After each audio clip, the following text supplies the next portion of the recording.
तुमच्यावर हल्ला करणाऱ्याचे काही फोटो समोर आलेले आहेत. काय नेमकं तुम्हाला यातून दिसतंय? काय ही सगळी क्रोनॉलॉजी आहे? कोण हल्ला करते तुमच्यावर?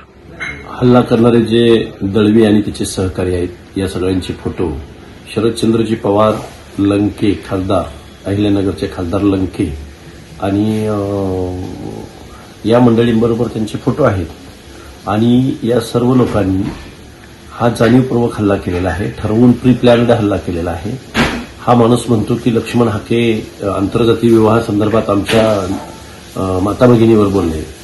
या लोकांना या गोष्टीची कल्पना नाही की शाहू महाराजांनी 100 आंतरजातीय विवाह केलेले होते. त्याचं मी एक धोरण सांगितलं होतं. शाहू महाराज काळाला ह्यांच्या 100 पिढ्या पुढच्या जाव्या लागतील. कारण नाव फुले शाहू आंबेडकरांचं यांनी जरूर घेतलं, पण महाराष्ट्र ओरबाडून खाण्याचं काम या मंडळींनी केलेलं आहे.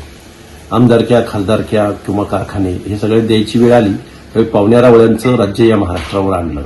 महाराष्ट्रामधला आजही 50-60% ओबीसी हा प्रवाहाच्या बाहेर आहे. सामाजिक न्यायाच्या प्रतीक्षेमध्ये त्यांचं कुठेही प्रतिनिधित्व ना कायद्याच्या सभागृहात, ना कोऑपरेटिव्ह सेक्टरमध्ये, ना शिक्षण नोकऱ्यामध्ये आहे. आणि आरक्षण हे प्रतिनिधित्वासाठी दिलं जातं हे मी कायम सांगतोय. पण ही मंडळी हे समजून घेण्याच्या तयारीत नाहीत. ही माणसं आमच्या प्रश्नांची उत्तरं द्यायला तयार नाहीत. या माणसांची ना आमची वैयक्तिक दुश्मनी काय आहे, पण पवार फॅमिलीने असे गुंडे पोचलेले आहेत आणि त्याच गुंड्यांनी आमच्यावरती हल्ला केलेला आहे. एवढंच मी महाराष्ट्राला आणि ओबीसी बांधवांना समजावून सांगितलं. एबीपी माझा, उघडा डोळे बघा नीट.